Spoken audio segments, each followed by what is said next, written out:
ഏയ് മച്ചാന്മാര് ഇന്നത്തെ വീഡിയോ എന്ന് പറയുമ്പോൾ നമ്മൾ ക്യാറ്റ് ഫിഷ് ഡെഡായിപ്പോയാണ്. നമുക്ക് 2 ടാങ്കിലെ വെള്ളം മാറ്റണം. ഈ ടാങ്കിൽ നല്ല മോശമായി. നമുക്ക് മീഡിയം സൈസുള്ള 2 സ്പോട്ടഡും ഉണ്ടായിരുന്നു. അതിലൊരെണ്ണം ചത്തു. ഇതിൽ 2 മീഡിയം സൈസുള്ള അൽബിനോ ഒരു ലാർജ് സൈസ് അൽബിനോ ക്യാറ്റ് ഫിഷാണ് കിടക്കുന്നത്. ആദ്യം നമുക്ക് അതിൻ്റെ വെള്ളം മറ്റുമ്പോൾ ഒന്ന് കാണിച്ചു തരാം. ഇതാണ് നമ്മൾ ലാർജ് ക്യാറ്റ് ഫിഷ്.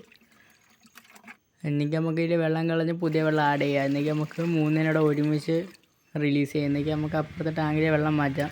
അച്ഛന്മാർ അപ്പുറത്ത് കിടക്കണതിൽ ഒരെണ്ണം ഡെഡായി പോയത്. നമുക്ക് ഇതിനൊന്നും ചെയ്യാൻ പറ്റില്ല. അതിൽ വെള്ളം മാറ്റിൻ്റെ അകത്ത് ഒരു വാളയും കോഴിക്കാർപ്പും ഒരു സ്പോട്ടഡും ഉണ്ട്. നമുക്ക് ഓരോന്നായി പിടിച്ച് മാറ്റാം. എന്നിട്ട് നമുക്ക് ഇതിൻ്റെ വെള്ളം നിറച്ച് പുതിയത് ആഡ് ചെയ്യാം. നമ്മളൊരു സ്പോട്ടിനോട് എടുക്കാൻ പ്ലാനുണ്ട്. ആ വീഡിയോ കാണുന്നതിൻ്റെ നമ്മൾ ചാനൽ സബ്സ്ക്രൈബ് ചെയ്ത് വെക്കുക. ഉടനെ വരുമോ അത്. പിന്നെ നമ്മൾ അലിഗേറ്ററിൻ്റെ വെള്ളം മാറ്റുന്ന വീഡിയോ നമ്മൾ അപ്ലോഡ് ചെയ്തിരിക്കുന്നുണ്ട്. കാണാത്തവർ അതോടെ കയറി കാണാം. നമ്മൾ കമൻറ്റ് ബോക്സിൽ ലിങ്ക് പിൻ ചെയ്ത് വെച്ചേക്കാം. നമുക്ക് ഇവിടെ റിലീസ് ചെയ്യാം ഓരോന്നായിരിക്കും. വീഡിയോ ഇഷ്ടപ്പെട്ടാൽ ലൈക്ക് ചെയ്യാനും ഇതുപോലത്തെ ഫിഷ് കീപ്പിംഗ് ഒരു വീഡിയോ ആണ് നമ്മൾ ചാനൽ സബ്സ്ക്രൈബ് ചെയ്യാനും സപ്പോർട്ട് ചെയ്യാനും മറക്കല്ലേ ഗൈസ്. അപ്പോൾ ഇന്നത്തെ വീഡിയോ ഇത്രയൊക്കെയുള്ള. അടുത്ത വീഡിയോ കാണാം. അടുത്ത വീഡിയോ ഒരു ഫിഷിംഗ് വീഡിയോ ആയിരിക്കും. നമ്മൾ ചാനൽ സബ്സ്ക്രൈബ് ചെയ്ത് വെച്ചാൽ ആ ഫിഷിംഗ് വീഡിയോയുടെ നിങ്ങൾക്ക് കാണാം.